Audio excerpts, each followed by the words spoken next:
Harry Bertoia was born in northern Italy. He came to the United States in 1930. He went to art school. He worked as a jewelry designer, as a furniture designer, and also as a technical draftsman for an engineering laboratory before he went into his sculpture career.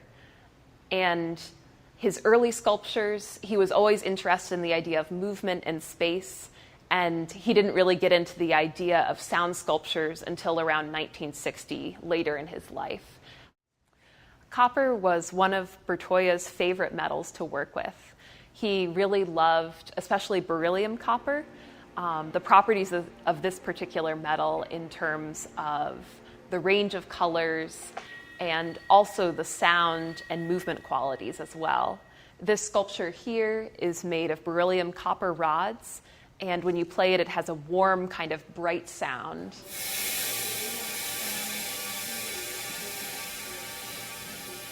And you can see when the rods move, they're very flexible. They have a definite sway to them that creates a more dynamic visual experience and also really affects the sound.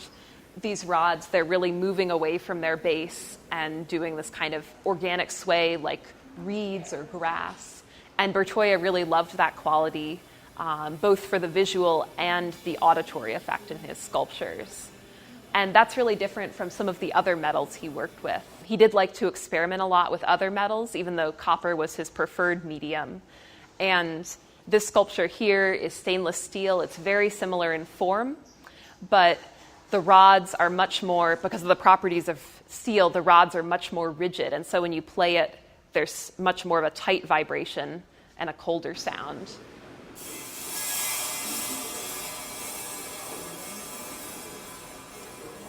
And Bertoia really preferred the warm and the more organic flowing of the copper when you play with these sculptures. This bronze sculpture is one of the earlier sculptures in the exhibit, dating to 1968. And in this period in his career, Bertoia was building up the solder around the rods as he affixed them to the base, which you can see here.